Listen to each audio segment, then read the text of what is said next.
टोप येथे कंटेनरची दुचाकीवरील दाम्पत्याला जोराची धडक. पत्नीचा जागीच मृत्यू तर पती गंभीर जखमी. आज शनिवारी सायंकाळी 6:15च्या सुमारास टोप येथे पुणे-बेंगलोर महामार्गावर कंटेनरची दुचाकीला धडक बसल्याने श्वेता अक्षय चव्हाण वय वर्ष 25 रा रेठरे बुद्रुक ताकराड हिचा जागीच मृत्यू झाला, तर तिचा पती अक्षय अधिकराव चव्हाण वय वर्ष 30 हा गंभीर जखमी झाला आहे. याबाबत घटनास्थळावरून मिळालेली माहिती अशी की अक्षय व श्वेता चव्हाण नोकरीनिमित्त कसबा बावडा येथील शाहू कॉलनी येथे राहत होते.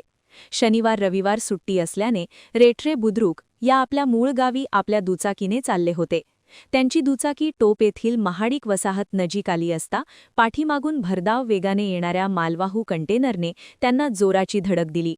या धडकेत श्वेता व अक्षय रस्त्यावर कोसळले असता श्वेताच्या अंगावरून कंटेनरची चाके गेल्याने शरीराचा अक्षरशः चेंदामेंदा झाल्याने तिचा जागीच मृत्यू झाला, तर अक्षयच्या पायावरून चाक गेल्याने त्याच्या पायाला गंभीर दुखापत झाली आहे. घटनास्थळावरील दृश्य अंगावर शहारे आणणारे होते. या घटनेने सर्वत्र हळहळ व्यक्त होत आहे. सायंकाळी वर्दळीची वेळ असल्याने महामार्गावर वाहतुकीची मोठी कोंडी झाली होती. घटनास्थळी शिरोली MIDC पोलीस ठाण्याचे सहाय्यक निरीक्षक सुनील गायकवाड कर्मचाऱ्यांसह तात्काळ दाखल झाले.